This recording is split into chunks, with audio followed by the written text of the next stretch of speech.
President Hatcher, distinguished guests, ladies and gentlemen. On behalf of the Michigan Memorial Phoenix Project, I should like to welcome you to the second Dewey Fagerberg Memorial Lecture. The Phoenix Project, established as a living memorial to those from the university who lost their lives in World War II, has encouraged and supported investigations in the broad field of peaceful uses of nuclear energy, as well as the philosophical and social implications of this largest potential source of energy yet harnessed by mankind. From the first, the project has been privileged to have the support of many alumni. Among these, Mr. Dewey Fagerberg was notable for his outstanding and enthusiastic service. This series of lectures was instituted at the request of his family to bring to this campus distinguished scholars in the sciences to speak to the university and to the community on important issues with which they are concerned. It is with a sense of deep appreciation that we remember Mr. Fagerberg and through him pay tribute to many others tonight. Last year's lecturer, Dr. Donald Glaser, discussed some of the problems of particle physics. Dr. Glaser had made a significant contribution to this field through his invention of the bubble chamber, for which he received the Nobel Prize. Our speaker of the evening, Dr. Robert Oppenheimer, began his career as a physicist and as a teacher and as a director of students. In the early 1930s at the University of California and at California Institute of Technology, he worked with many young men who later became important in the field of physics, and many of these now hold chairs in physics in the outstanding universities of this country. Later, as a physicist, as an organizer, and as a director of a large research group at the Los Alamos Scientific Laboratory, he was responsible, as perhaps no other one man, for the successful development of the Manhattan Project and its products. Since those days, he has served in the capacity of director of the Institute for Advanced Studies at Princeton and has been engaged in many activities in the field of physics and of public affairs generally. It is with a great feeling of privilege that I present to you tonight our second Fagerberg Memorial Lecture, Dr. Robert Oppenheimer, who will speak to us on this subject, Symmetries of Matter. Dr. Oppenheimer.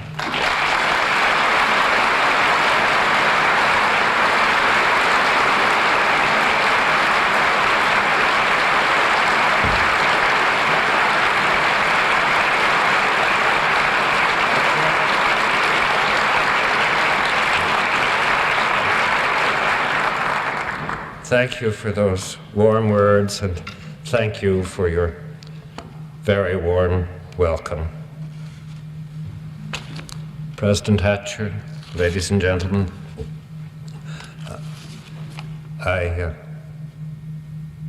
respect and treasure the tradition of these lectures, and I am honored to be asked to participate so early in the game.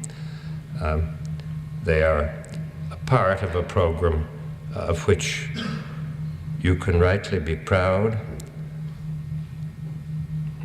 and I think it right that you summon here from time to time people from the world of science, your own and from other places, to tell you what they can of this world. Glaser last year spoke of a tool which he himself had developed, imagined, invented, and perfected, and which has been of the greatest value and increasing value in these recent years in penetrating a new world in the study of matter.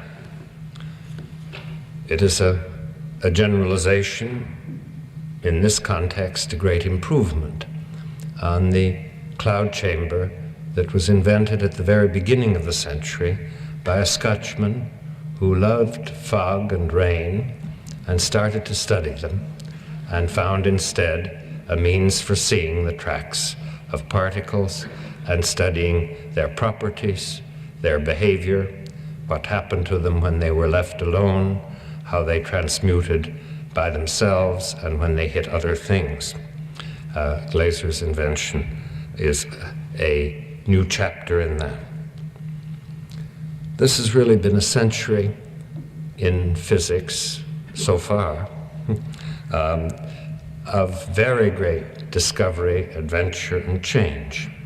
It was at the very beginning of the century that the first thing that one might call an elementary particle, an ingredient of matter, was discovered. That is the electron. It was 13 years later that the atomic nucleus was found by Rutherford, and the simplest one, the proton, the nucleus of hydrogen. In 1900, the light quantum was suggested, and in 1905, in Einstein's hands, it became an uncomfortable occupant of the atomic world. In that same year, the other great revolution, the theory of relativity, was made by Einstein, showing how to harmonize the old 13th century idea of the irrelevance to physical phenomena of uniform motion with the constancy of the velocity of light, its independence of the speed of the emitting source. It was only 11 years later, that Einstein was able to make a new theory of gravitation, on the one hand enriching cosmological speculation, and on the other giving us the one great example, probably the only one we shall ever have, of a theory in which geometry was the cause of natural phenomena. It was in 1913 that Bohr made his first model of an atom, and 13 years later, 12 years later, that the basic physical principles of how to describe atomic systems were gradually developed in the quantum mechanics. Within 5 years, we were into nuclear physics, which is at the bottom of Project Phoenix, nuclear physics, which has explained for us what happens to provide energy in the sun and the stars, nuclear physics, which has presented our generation, perhaps more than our generation, with one of the greatest problems of political and human readjustment that man has ever faced. And as the nuclear problems were being, I will not say solved, but digested and more or less ordered, one came into a new domain of trying to find out what the ingredients of nuclei were like, what they in turn were made of, and what the constitution of matter was in its modern version, where one could look with very high energies, and this means on a very small scale in space and time. And I will only remind you to try out this machine, that let's see if I can work it at all, that because of the quantum limitations on how well you can define the various aspects of a physical system, the definition in space, which we may call delta x, and the spread in the momenta, which are very close to the energies, which you use to make your study, are always limited by the fact that they cannot be smaller than, they must be of the order or greater than the quantum of action flux constant. Is that visible? Well, that's an experiment and the only one I will do. What I want to, anyone talking a few years ago would have said there were 30 ingredients of matter which had been identified, mostly found, some expected with great confidence. Today there are many more. I will say later how this has come about and how the new ones differ from the old. But this is the ordering, the understanding, the digestion, and the reconciliation with this world is on the agenda. It is what we're up against now, and it is in this field, above all, that Glaser's contribution has been helpful. I want to talk not about an experimental tool, but about a theoretical tool which has been of significance in all phases of 20th century physics. It is indeed true that at every stage, today, in 1920, in 1900, one could be reminded of what it says on the National Archive in the nation's capital. The past is prologue. You remember that the taxi driver explained to the visitor to Washington, that means you ain't seen nothing yet. Well, this enormous sense of movement and change is very much with us. And one of the steadying and helpful guides has been the idea of symmetry, a very ordinary idea which we use in daily life, without which we can hardly get along, but which has been very much extended and refined, partly by mathematical precision and partly mathematical power, because it lies at the root of a very large and still not dead branch of mathematics, and partly because of the recognition in the world of nature of miraculously frequent, varied, and beautiful examples of symmetry. And I would like to talk about it tonight, starting with the word as we use it when we're not talking science, and indicating a little of how it comes in three progressions. The ordinary use is primarily in terms of configuration, of disposition, and it applies to static things. But it had in classical mechanics and the theory of motion and the theory of movement in Newton's theory, in its elaboration, very important extensions. And these were vastly expanded and deepened with the advent of the quantum theory, and they play a quite central part in our efforts to puzzle out what this world is made of and why it works as it does. So I shall try to say what it means in these various phases and what it implies and how we tend to use it. In ordinary life, not abstracting at all and looking at natural objects like an orange or a snowflake, we do tend to see a very high measure of symmetry. And by this we mean that things are not as different from each other as they possibly could be. The left half of a man and the right half of a man are, of course, far from identical. One contains his heart. But there is a family resemblance between the two halves in most of us.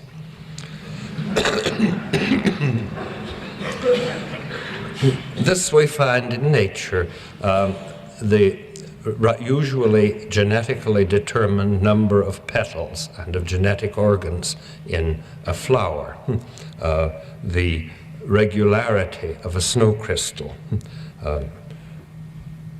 We find it in art, and in art we always find something which has only recently leered back at us from the face of matter, a blend, a harmony between symmetry and a certain absence of symmetry. There is almost no great statue or painting which does not both suggest symmetry and violate it in an appropriate way. Where there is symmetry, some part of a thing is like some other. And it is the absence of total chaos and total irregularity. It means there is some relatedness in the system. This is just in the ordinary common usage. Think, for instance, now of somewhat more, well, first of a concrete example. A snow crystal, if you're thinking of the right one, you look down on it and it has arms that go out, very regular and very beautiful and very complicated. Well, if you turn this crystal, not melting it, through 60 degrees, you won't see any difference. Some of the details probably are different, but overall it looks about the same. If you take a crystal of quartz and turn it through 60 degrees, or in some aberrant cases through 120, it will seem to fill the same space. If it's at all a perfect crystal, it will. There are changes that you can make which leave the situation substantially unaltered. This becomes very much more true when you think not of objects in nature, but of abstract objects. Think of a circle. You turn it through any angle, it hasn't changed at all.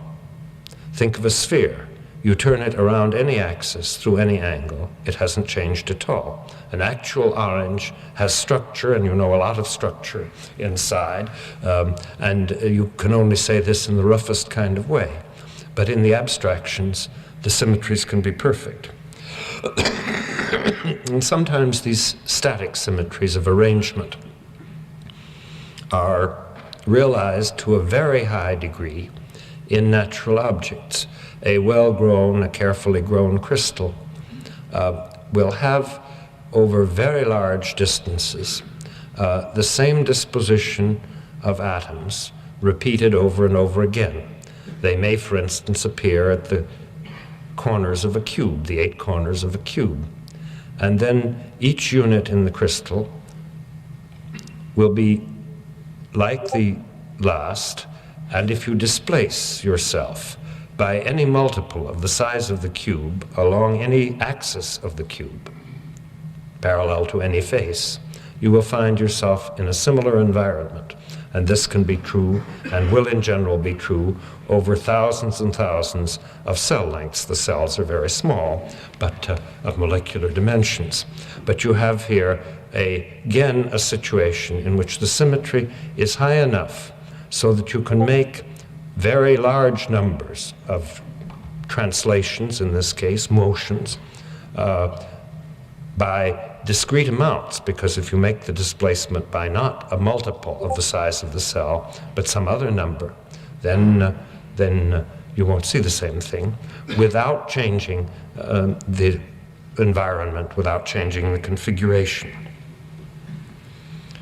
Now, these transformations that leave ideal objects unaltered and leave actual objects more or less unaltered, these transformations are very much more varied and very much vaster in scope than the geometrical ones I am talking about. But even in the geometrical ones, one sees some marvelous examples. I can move a sphere around and get it into any old position so that what was the North Pole is the South Pole. I can move a point around on a circle. And in many cases, I can do something else. I can look at an object in a mirror, and I will see the same object. A cube lined up with a mirror is clearly going to look just like a cube in the mirror. But there are examples, and we are richly endowed with them, where we can't do this. If I ask you to move your hands around so that one lies on top of the other, you know well that you can't do that. There is a story that in Prague they had been uninterested in geometry for so long that when a new professor came to try to interest them and told them, you can't superimpose your hands, he lost his audience because they all proceeded to try for the rest of the lecture. But you can make your left hand superposable on your right if you look at the left hand in a mirror. Then the two fit. Well, this is the reflection in a plane. It's an operation very much like rotating on a circle or translating through a crystal. It's an interesting operation because if you do it twice, you've done nothing. You've come back to the original situation. And this is a group of transformations which has only two elements. A group is not a nice group, and you don't call it a group unless doing nothing is part of it. Doing nothing must be included, and there is another rule. But in this case, you have two elements, doing nothing and reflecting twice is the same as doing nothing. That is a discrete group because there are just two things you can do. And then translation in a crystal is again a discrete group because you're allowed to move from a point in a cell only by an integral multiple of the cell size and only in directions parallel to the cell surfaces. In free space, translation is a continuous group, and that may have importance if you wish to find out, if you wish to assert that a piece of machinery, a monkey wrench or a clock or an atom, behaves the same whether it's here or there, and that will, by and large, be true as long as there are no forces acting in that space to make here different from there. These groups, the continuous and the discrete one, have the property that it doesn't matter in which order you do your operations, the outcome is the same. And that's also true of a rotation.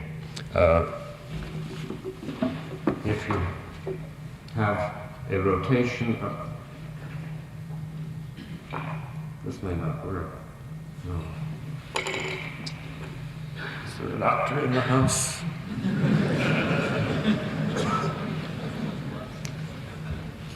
If you have a rotation in a circle,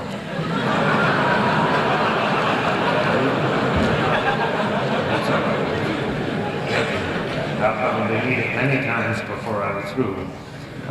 If you rotate a circle through an angle A, let's say, yes, and then you rotate through an angle B, the product of these is the same as rotating through an angle A plus B, and that's the same as rotating through an angle B first, and then through an angle A afterward. But if you do that not on a circle, but in 3 dimensions with a sphere, this last thing will not be true and that will not be true. So that there is obviously something a little complicated about the algebra of these operations, and that's why the mathematicians have gotten into a very rich and learned subject.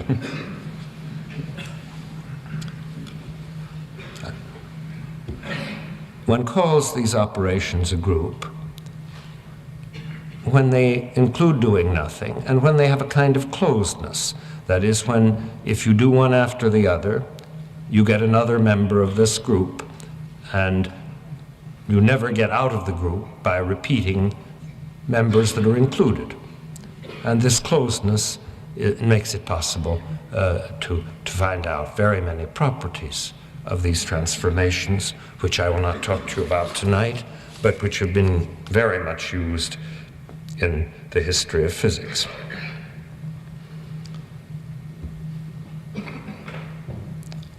It's important to remember that some kind of abstraction is involved in these symmetries.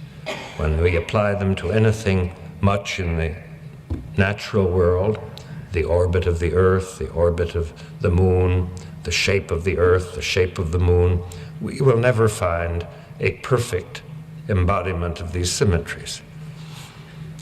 But perfection begins to appear as soon as you do geometry, or as soon as you begin to ask questions about the mechanics of motion, because you can't do an infinitely complicated problem in mechanics. You always idealize it to some extent. And then new aspects of the symmetries come in. And they also come in very much more when we talk about atomic phenomena, because typically these are very much freer of disturbance. The reason there is just what was noted in the early days of radioactivity. They are protected from the kind of random hash with which our life is surrounded by their smallness, the magnitude of the energies involved to do anything to them, their hardness, in other words, and they come closer to the atomist's ideal of atoms, and therefore the abstraction of thinking about them alone and undisturbed and undistorted gets to be a very good one. Now, the new idea which enters in classical dynamics, it was known in the early years of the 19th century and generally formulated and proved at that time, but not as a thing that every schoolboy had to know, is that symmetry in a problem of motion, on the one hand, corresponds to the fact that some aspect of the problem, which could conceivably be material, isn't, that it doesn't make any difference, just as it makes no difference what way you turn a sphere. And this, we often say, means that the problem is unaltered by or invariant under a set of transformations. And the new point is that when you have this, and the transformations are continuous, like the rotations of a circle or a sphere, or the translations in free space, then in classical dynamics it follows that the quantities which express these transformations will also express things that never change in time, that retain, as long as the system is not disturbed, the value which they had from the beginning. This goes way back. The origin of modern physics was not only not in a bubble chamber, but it wasn't an experiment at all, in the sense in which we have come to use that word. It was in the beginnings of critical lay thought in the 13th century, mostly in Paris, in the work of Orem and Buridan, who entirely changed the idea of motion and the cause of motion inherited from Aristotle. And I may say that in many cases the Greeks had thought of it already, but in this case they had not. They came to the conclusion, not without thinking about experience, but without adding to it, that rest was not the only uncaused state in the physical world, but that a uniform motion needed no cause, and that only departures from uniform motion needed a cause. They by this discovered what we now call the conservation of momentum, the fact that a body not acted on by a force doesn't change its momentum, what they called impetus. And this was the opening of the intellectual path, which was finally crowned by Newton. Now, the point here is that the origin of the constancy of impetus or momentum, the fact that a body will not change its motion unless something acts on it, is that if it is really an empty space and there are no forces pushing it and no matter in the way, as increasingly things are being in an empty space, but not in a gravitational field, then one point in space has no qualities different from any other. The homogeneity of this, the identity of one place with another, may be made a learned subject, but it's really common sense. And then it is built into the structure of Newton's mechanics that because a displacement does not change of the whole system, taking the whole thing and putting it somewhere else, does not change anything in the internal workings of the system. Therefore, also, the momentum of the system cannot change with time. There is an equally simple example. If there is nothing to signal out a direction in space, if there are no torques acting, then a system will be perhaps spinning around a certain axis, and the moment of this rotation will not change with time. And the general theorem, well, there's one other example important enough to mention.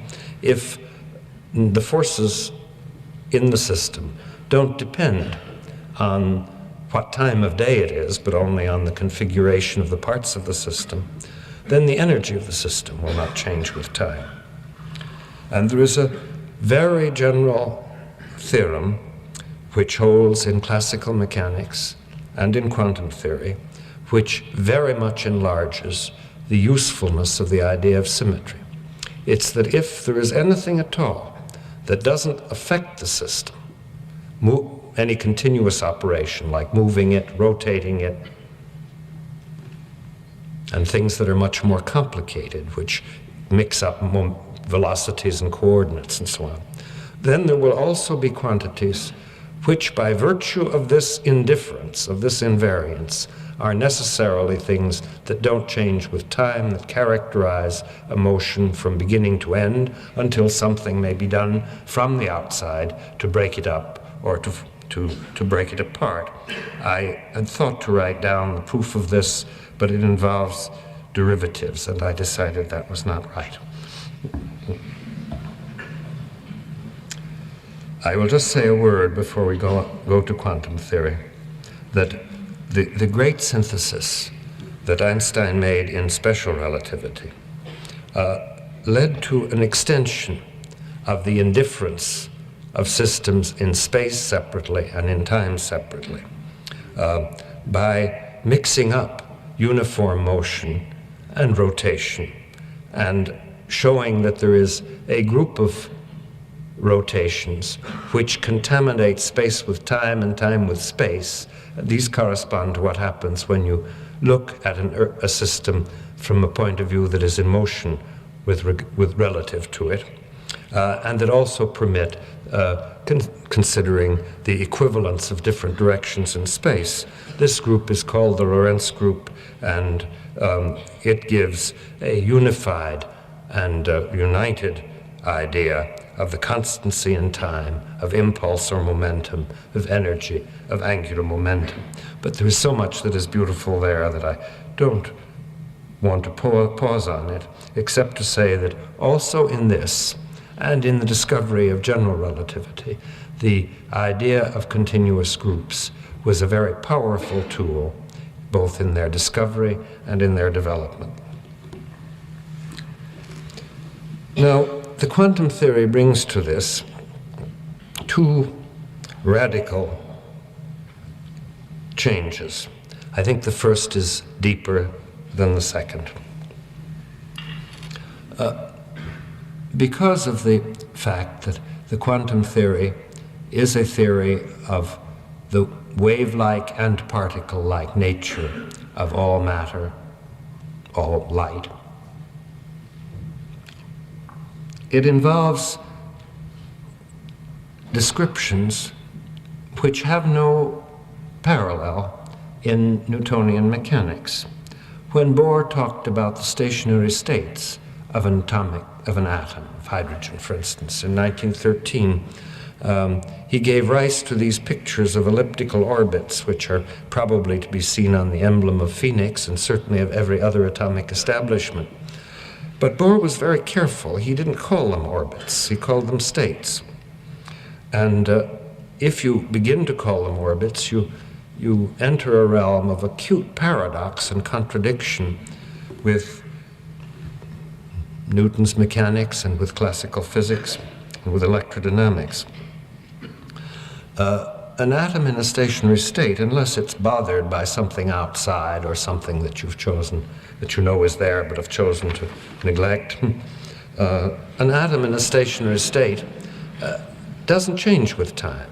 It doesn't, as does a planet, move so that one time it's here and one time it's there. It is stationary. Anytime you look at it, if you don't look hard enough to knock it all around, if you look with any kind of discretion, it will seem to be the same thing. And in fact, this is a thing which has no counterpart in Newton's mechanics. You can't make such a stationary state out of a bunch of orbits. What you can do is make an orbit out of a large number of highly excited stationary states. And that's how the connection between an atomic description and a large-scale description is brought about. Now, these stationary states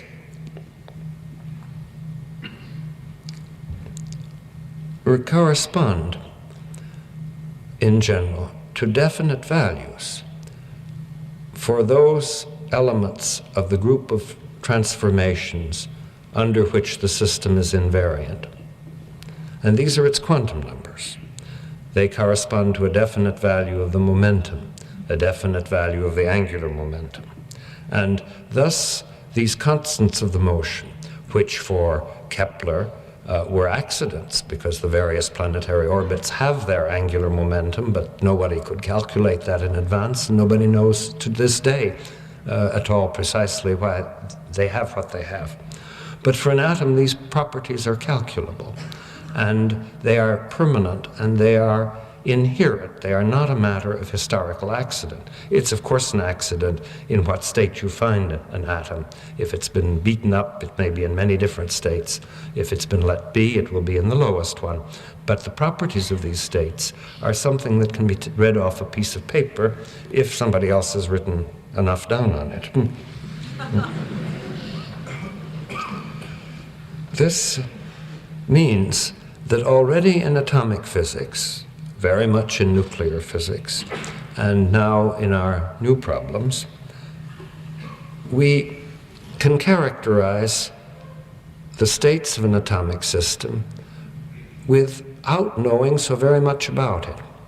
For instance, it is already enough in practice to know the number of electrons and the equal nuclear charge. To do quantitative work, to know where the energy levels lie, is difficult for complicated atoms, possible for all, and in any case requires a knowledge of the magnitude of the electron's charge and a knowledge of how to work with these wave fields that quantum theory talks about, how to do quantum mechanics. But the whole periodic system is really a consequence of the quantum numbers that attach to the orbits and an ability to count. It is a reduction in a way that would have seemed magic to Pythagoras of the properties of matter as they are relevant to chemistry and most of physics, to an essentially a rule of number, a law of number. Before you can do that, you have to notice that there are other things that can happen to a quantum state, that can characterize a quantum state. In classical mechanics, only groups that are continuous, like the rotations and the translations, lead to constants. But that's not true in quantum theory. And a state may be characterized by its behavior under discrete group, like a reflection. It was indeed Professor Laporte of this university who made the wide, extensive use of this property, which is called parity, and which says that the states of an atom can be classified into those which are even and don't change when you reflect the position of all particles in the nucleus, and those which are odd and change sign when you reflect the position of all particles in the nucleus, and gave rules for identifying which states would be which. And you may think this is odd, because after all, here we are, and we are certainly not symmetric about anything. How is this possible? How is it possible that we don't even respect symmetry in the plane? It seems reasonable that we're not symmetric up and down because we're pulled down and breathe up, but right and left, there are no forces which would account for it. And the answer is really rather odd. As everyone knows, the large molecules of living creatures are not symmetric. They have mirror forms, but they're distinguishable from them. When molecules are light, ammonia, for instance, then the nitrogen, which is at the corner of a tetrahedron, bobs back and forth through the plane of the three hydrogens with microsecond frequency. And this corresponds to the beats between the even and odd forms of nitrogen. But the trouble is our molecules are not in stationary states because they haven't existed long enough. They are so heavy that the time necessary for them to reach a stationary state vastly exceeds the geologic age of the Earth. And we are still old-fashioned things determined by the accident of the formation of the first organic molecules. When you're dealing with atoms, nuclei, subnuclear particles, these times of it reaching a stationary state are fantastically short, and no such luxury can be expected. And therefore one has used with great success and confidence the rule that a state must be even or odd under reflection. There is, of course, a second discrete group of very great importance in an understanding atomic structure, which is based on the fact that electrons are all the same. Their history may be different, but once they are in the same part of space at the same time, you can't tell which is which, because they have the same properties. And therefore, a system containing two or more electrons must be indifferent to their interchange.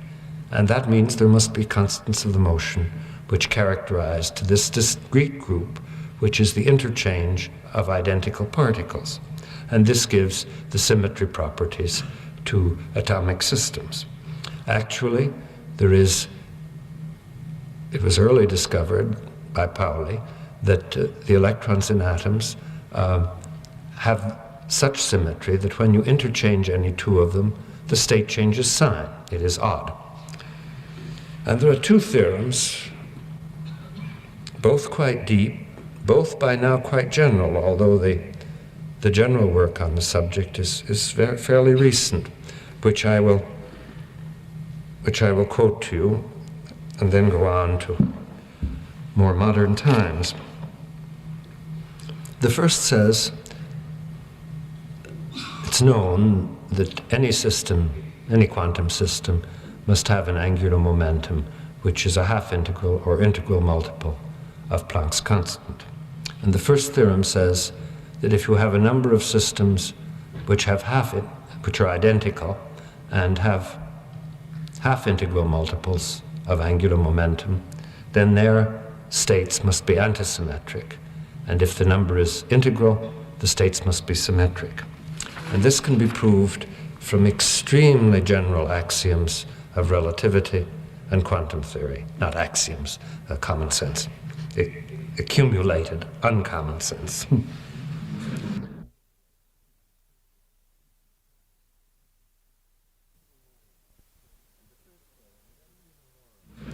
And the third theorem, which is even more remarkable, is that if I have any state or succession of states, better succession of states, which a system may do, which is compatible with its structure and laws, then if I make another one, it will also be realizable.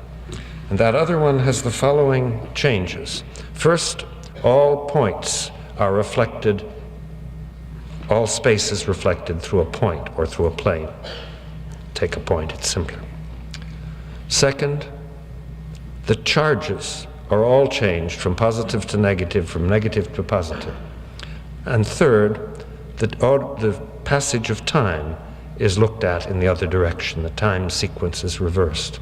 And so if we know that something is seen to happen, calculate that it has happened or does happen, we know that another alternate configuration assigned through this peculiar connection of changes, changing the direction of time, mirroring, and changing the sign of all charges will also work. We'll come back to that because that's part of the more recent story. Now, the periodic table, as I say, follows qualitatively from the identification of the quantum numbers of the states of many electrons in a central field. All the quantitative parts involve the ideas of wave mechanics. We are today probably not very near the beginnings of a dynamics for the more primitive constituents of matter. And I will briefly outline some of our predicament. The first thing is that in this new world, something happens which is not characteristic really of atoms. Particles keep appearing and disappearing spontaneously and in collisions. And I'll write down an example or two. This works. For instance, two gamma rays, that's two beams of hard light colliding, will give and will in turn be produced by a negative electron and its mate, a positive electron. This is an electromagnetic interaction involving the disappearance of what we would call matter into what we would call energy, its total disappearance. Or a neutron may radioactively decay into a proton plus a positive electron plus a neutrino, this being a massless object, which in turn proves its existence, has in recent years, by converting into a neutron plus a positron. So we know that this is really there because it can do something that can be detected. This is a spontaneous thing. It takes about 12 minutes, very slow for a nuclear reaction. Or to take another example, a proton and a proton may collide at high energy, in cosmic rays we may say, and produce a proton and a neutron and maybe 30 other particles in the same collision. These are usually called mesons of some kind, but other things too. Anyway, enormously copious production. So that we are dealing with a world in which objects are not permanent, not stable, and as soon as they collide, two things happen. They disappear, they reappear, and these are governed by whether there's enough energy and by certain other things, namely, in these collisions, symmetries don't change and constants of the motion don't change, so that in this chaos, the knowledge of what is constant and what can alter is a very indispensable guide. The second point is that we don't, in this domain, have a profitable and meaningful way of regarding these particles as composed of any special subset of others. The interactions are so strong that the structure of the particles and their interactions are all of one piece. There are traces of this in atomic physics, traces in nuclear physics which we aren't able to see very clearly, but in the relations of these strange odd particles, this is a dominant limitation, so that we don't know what the system is composed of. We don't know a priori the forces that are involved, and we don't know really the reaction to these forces. And when we find it out empirically, it usually takes on a pretty complicated and unhopeful aspect. A third thing is that we are dealing here with a wide spread in the strength of forces. Those responsible for nuclear bonding, for the production of new particles, for collisions between mesons, nuclear particles, are of the same order. They correspond to energies that are of the order of the rest mass times c squared. Electrical forces, which are the things that hold atoms together, are 100th to 1,000 times weaker than that.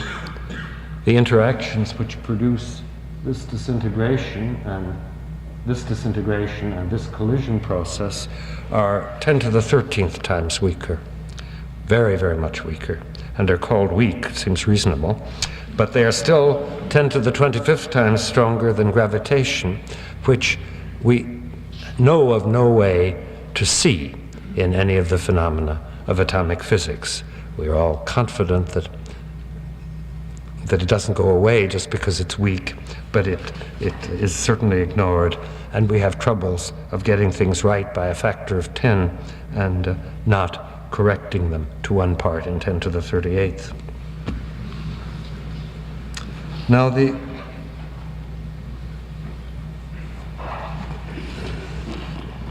there is an active and not entirely unhopeful attempt to see what can be learned in connecting the various interactions of these various particles, relying on the general features which any relativistic theory, any theory in which nothing travels faster than light, and any quantum theory, any theory in which there are complementary limitations on observing position and momentum, say, any wave theory must satisfy. This would be very blind indeed if it were not for a second line of insight, which is complementary to the first, and which is based precisely on symmetries. I will mention one which has occurred already, and which was discovered quite early. And then I'll do a little bit about what the particles look like and what signs of this order they show, and then I will summarize of what we think we know, perhaps also what we know about the symmetries or the signs of the symmetries in this subatomic world. The symmetry I'm talking about now is a part of the one of changing the direction of time and all that, the one that consists simply in changing the sign of all charges, currents, magnetic moments. It came up first a long time ago, over 30 years, when Dirac, trying to interpret his theory of the electron, saw that it had room in it for positive charges, and the only positively charged objects known then were protons, and he said maybe that was it. At first in relatively limited contexts, and then with great generality, one could show that the positive charges would be just like the electrons. They have the same mass and all the same properties, except for this one change. And that led to the first example, that to every system with a certain distribution of charge, there is another one with the opposite distribution. This means that if you have a charged particle, it will have an antiparticle. If you have a neutral particle, it may have, if it has any electric properties at all, it will have. It may, for instance, not have a charge, but still have a moment, magnetic moment, or some oscillating currents. And there is no known exception. Wherever one has looked for an antiparticle, one has found one. This is a much simpler symmetry than the one that can be proved in general. And it is, in fact, not strictly true. But it is true that every particle has an antiparticle.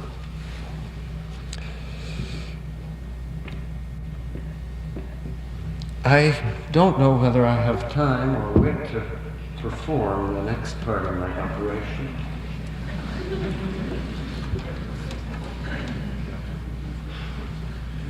But I will give you some notion of what particles exist that are known to us, and of which none of us has much confidence that he knows which ones are more elementary than any others. The first are in the family of the neutron and proton, and the lightest members are neutron and proton. And they have antiparticles, which I won't write, which have simply the opposite electric charge. Then there is an object which is somewhat heavier, and which is called a lambda, and which is without charge, and which is the only thing with its mass in the picture. Excuse me. I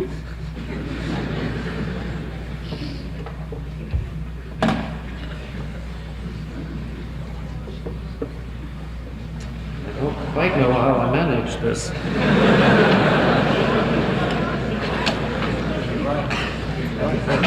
All right. Right, well, we just can't move that back, so we'll start all over again.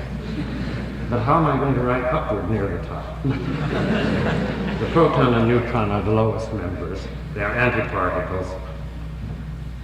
I'll write, but I won't continue doing that. The next is a neutral particle alone called lambda. The next is a triplet of positive, neutral, and negative particles called sigma.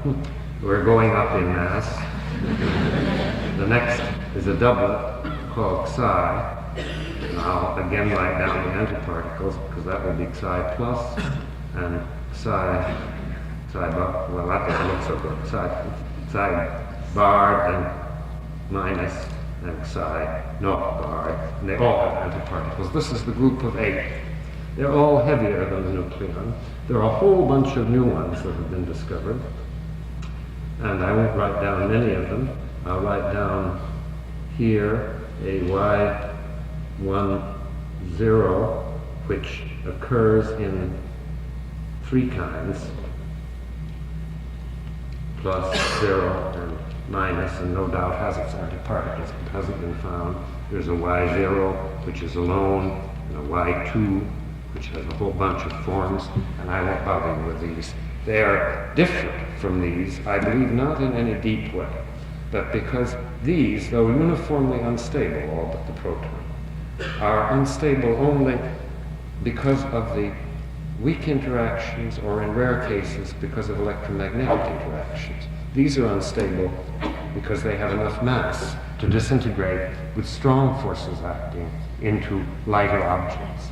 This family all has a property to the right of this, left of this line, which is that they all carry from the nucleon a property which they cannot lose. They can convert among each other, but they can't die. The total number of particles to the right of this line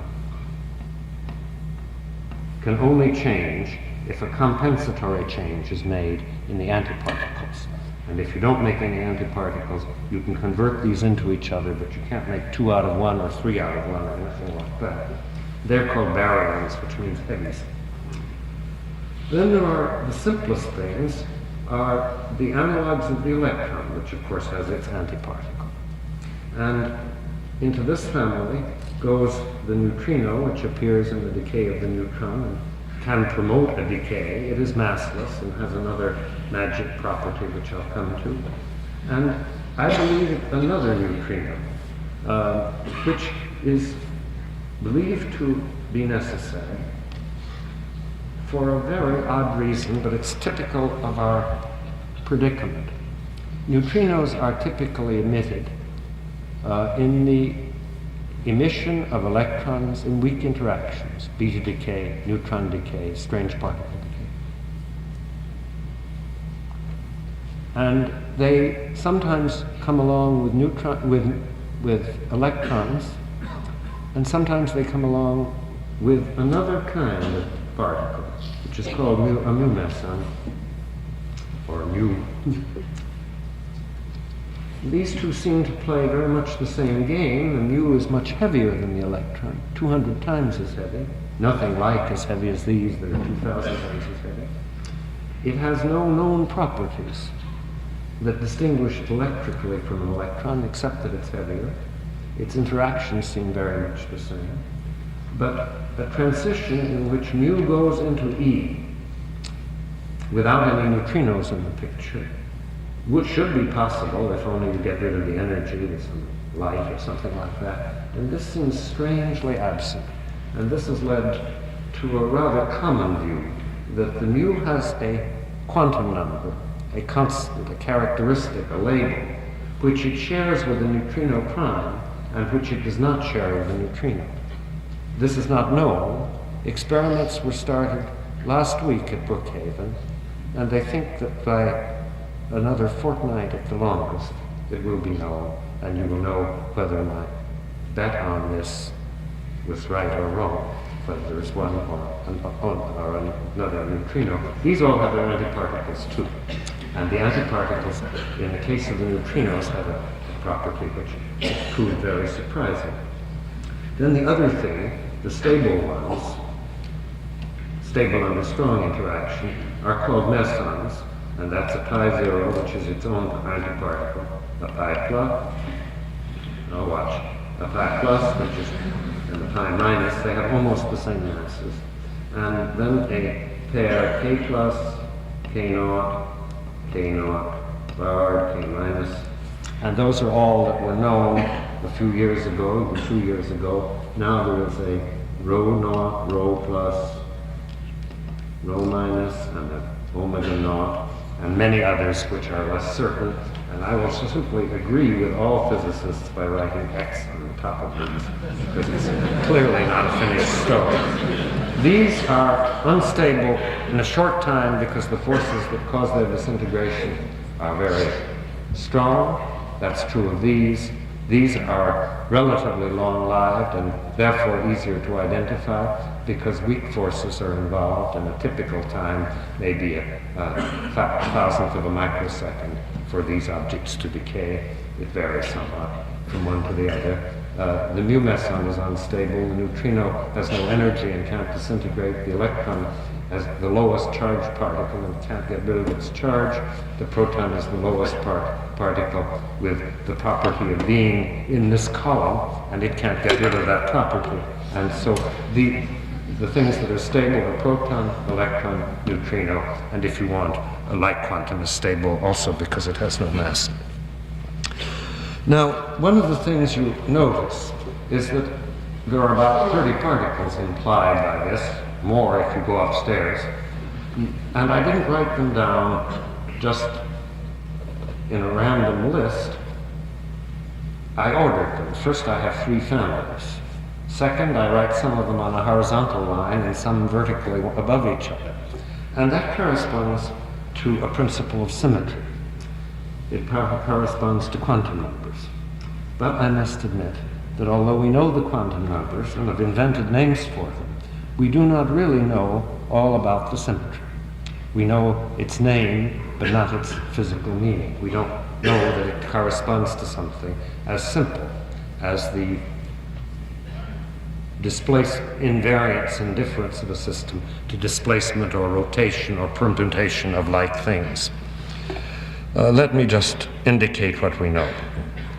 We have not lost the ancient constants of energy, impetus or momentum, angular momentum, that come from the homogeneity of space and time.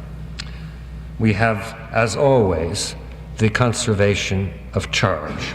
It's a constant of the motion. And we have more than that. It occurs in all these objects, though possibly not in all that we will ever see, in units of the electron's charge, the positron's charge, the opposite, or zero charge, nothing else. That is not understood. But the conservation is, and it corresponds in a sense to the fact that an electric potential doesn't affect a physical system, only a potential difference or field does. In addition, we're confident of this complicated invariance involving time reversal, mirroring, and charge conjugation. But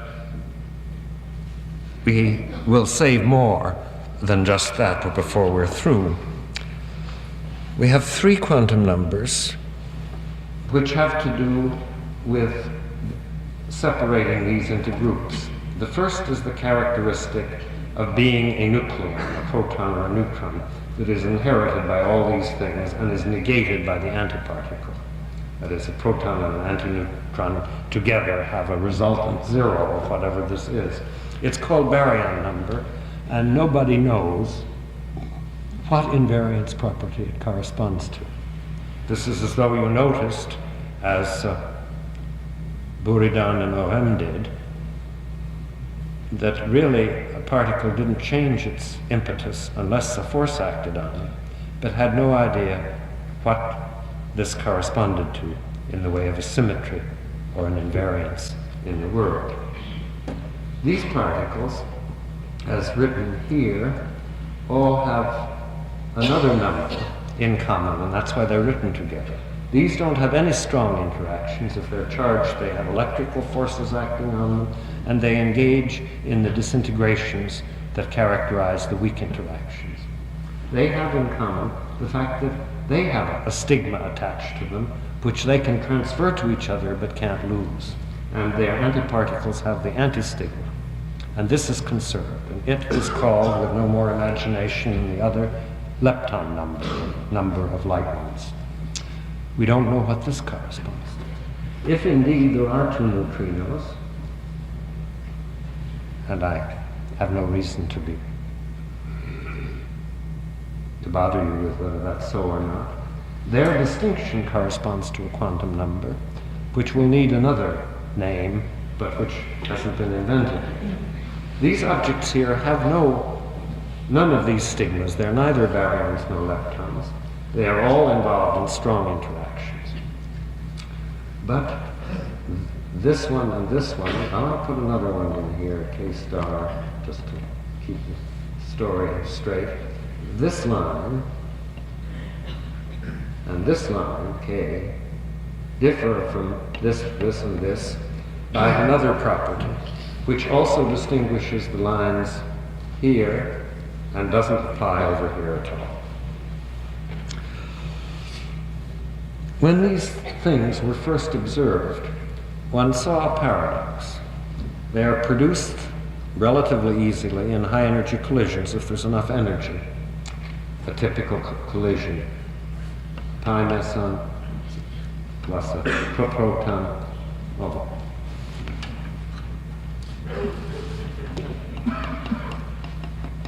Will make you a lambda plus a k0.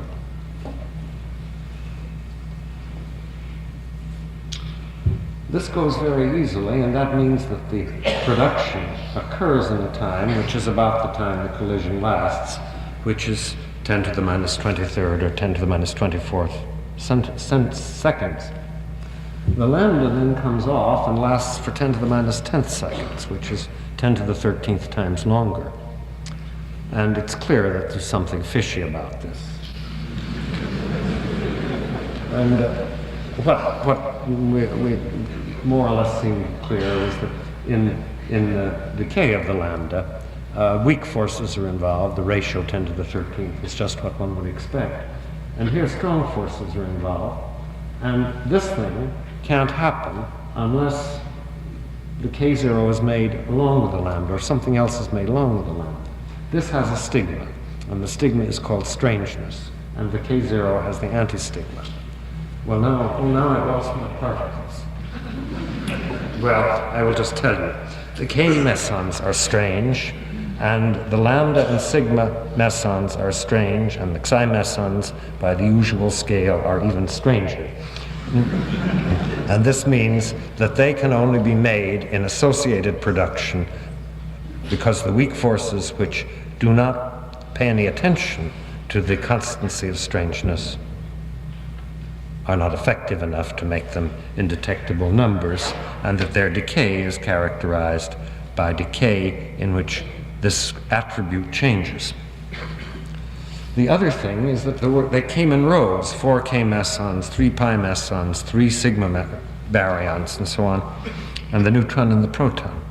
These things in the same rows have almost the same mass, and they have a property of behaving the same, except insofar as their charge and the electromagnetic effects deriving from it, which are small, relatively small, distinguish them. It's easy to tell a neutral particle from a charged particle, but in the melee of a violent collision, the charge won't make very much difference because the forces that are really counting are 1,000 times stronger. And this symmetry is the indifference of strong interactions to the electrical charge. And just as atoms have multiplets because certain forces, those connecting their magnetic moment and their motion, are weak, so these particles form multiplets because the electrical attributes distinguishing them involve relatively small forces and relatively small energy differences.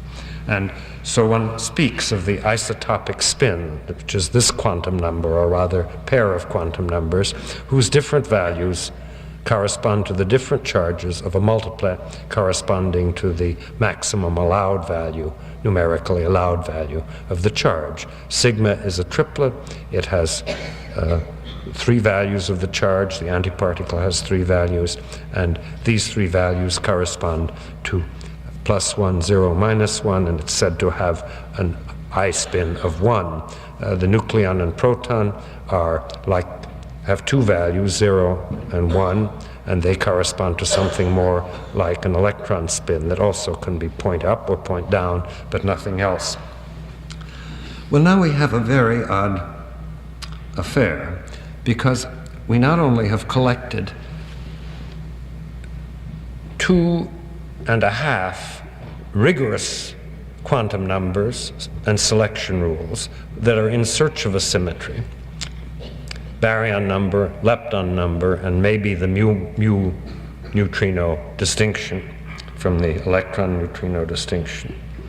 This is bad enough, but we've also collected some symmetries which are obviously, well, interesting, but not strict, like the fact that forces don't depend on charge. They do. It's just that they don't depend very much on charge. Or like the fact that an object cannot easily lose strangeness or change strangeness, but it can, very slowly by atomic standards, but still it can. That is, quantum numbers which are good only for a certain category of interactions, and symmetries, therefore, which describe only a part of the story, quantitatively an overwhelmingly large part, but in terms of the richness of nature, only a special part. This we don't know anything at all about, any more than we really know to what intrinsic geometric harmony and symmetry these newly discovered indicia of symmetry point. It is just possible that there are even poorer symmetries which are very hard to discern and establish because they are not even respected by the strong forces, but only by some part of the strong forces. One may make models based on the fact that the neutron, the proton, and the lambda, the nearest strange particle, are really indistinguishable. Or one can make models based on the fact that all of the baryons are really indistinguishable, and that their separation is, so to speak, an afterthought. And believe me, this has been done, and it leads to very rich mathematical possibilities, but it is not closely in touch with physics. And it is something for the future, something I think no more challenging than understanding what we have, but probably much more closely connected with experiment. Well, the last point about symmetries is that we have also lost one. In atoms and nuclei, the business of mirroring works, and a quantum number describing whether a state is odd or even is a good quantum number, provided it is a stationary state and not like the things we're made of, just young molecules.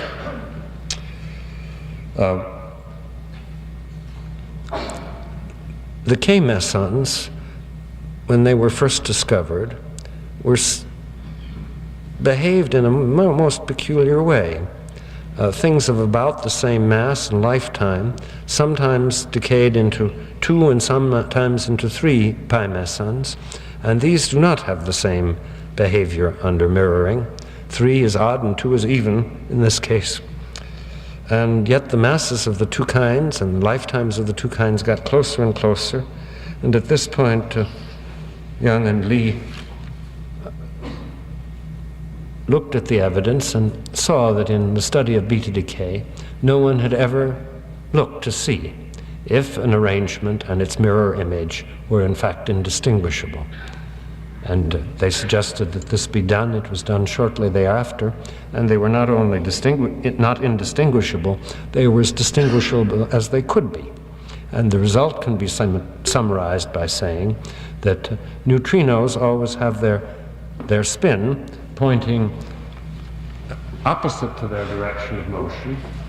If this is a neutrino, the spin can be represented by a flat flywheel, and then if the direction of motion is this, the spin will be pointing in the opposite direction. Whereas with the antineutrino, the situation is reversed. The spin will be pointing along the direction of motion. And the other kinds don't exist. Or if they exist, they never don't interact and you never see them. So that you have here a perfect screw, a thing which you can't slow down, so that it can never get its direction of motion reversed with respect to the direction of rotation. And you see, this really involves the mirror of this. If you put a plane mirror there and put this on one side of it, what you'll see in the reflection is that, because the direction of this, well, no, the direction of this won't be reversed, the direction of that arrow will. So now we have lost the conviction that mirroring leaves the states unchanged, but only they change very little, because this is the weakest kind of force that is involved in this interaction. And it was very soon found that instead of mirroring, you have to do two things, but not all three. You have to mirror and you have to interchange charges. And then you go from an allowed system to an allowed system. Here you go mirror to get from this configuration to this, and you change the distribution of currents from positive to negative, and you get an allowed system again. And that is two of the three operations which, taken together, are known to lead from an allowed system to a allowed one. The third is to have the time go the other way, and I'm glad that's still, at the moment of speaking, still intact, though somewhat suspect. I want to emphasize how valuable the discovery of these labels has been in sorting things out, and how open we are and uninstructed as to what they point to as to the proper description in depth of the subatomic world. We are indeed very much like the pioneers in quantum theory who had a few paradoxical clues as to how different things were than was expected, but very far from the synthesis that was achieved at quarter century. And I would say only this one is being very tough. It is not just my great age. I think my young colleagues share this view. And I believe that the excitement and the depth of what is going on now, sobered by how hard it is, are also very deepened by the fact that this time we may believe, but for sure we don't know, that man will ever understand it.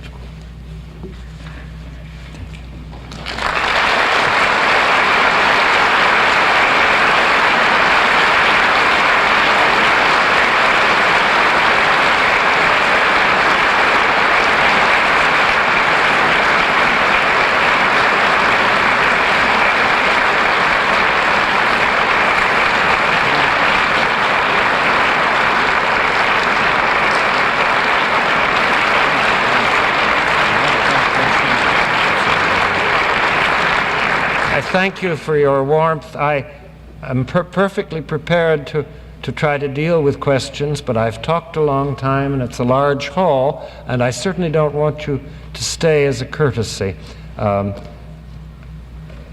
What do you think? Will all those who would like to have questions raise a hand? Well, I guess you better stay. Thank you very much. Good night.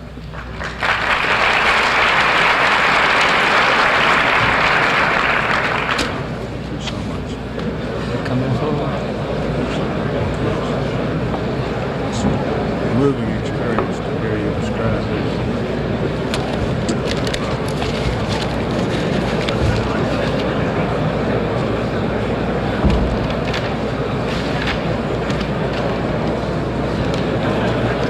I was puzzled by what happened to your pencil. Oh. I should have pointed out this one. I think it would have worked. That one. Yes, it worked. I wrote a minimum, but I think it would have been worse if I had written anything. Well, I think the writing is. You must become a real pioneer stock to have a pocket knife available for emergencies like this. Well, I'm